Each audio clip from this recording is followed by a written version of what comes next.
Hi friends, ఇవాళ friends అందరూ కలిపి ఎక్కడికి వెళ్తున్నాం అంటే కమిటీ కుర్రాళ్ళు మూవీ ఆడుతుంది, చాలా బాగుందంటే మూవీకి వెళ్దాం అన్నారు. సరే అని ఇంకా అలాగని బయట వెళ్ళాం. ఈ మూవీ ఎలా ఉంది అంటే ఎలా జరిగిందని మీకు లాస్ట్లో చెప్తాను. లాస్ట్ దాకా చూడండి వీడియో.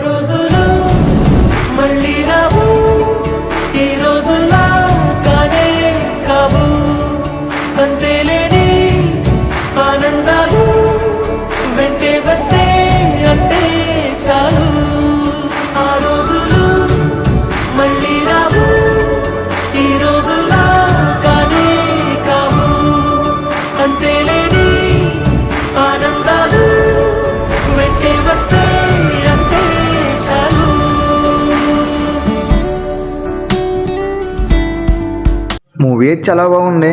మా వాళ్ళు మూవీ మాత్రం చాలా ఫుల్ ఎంజాయ్మెంట్ చేశారు మూవీ చూస్తా. ఇంకా ఫైనల్గా మూవీ చూసి బయటకి అందరం ఇంకా స్టార్ట్ అయిపోయి రిటర్న్. మీకు కానీ వీడియో నచ్చితే లైక్ చేయడం మర్చిపోవద్దు.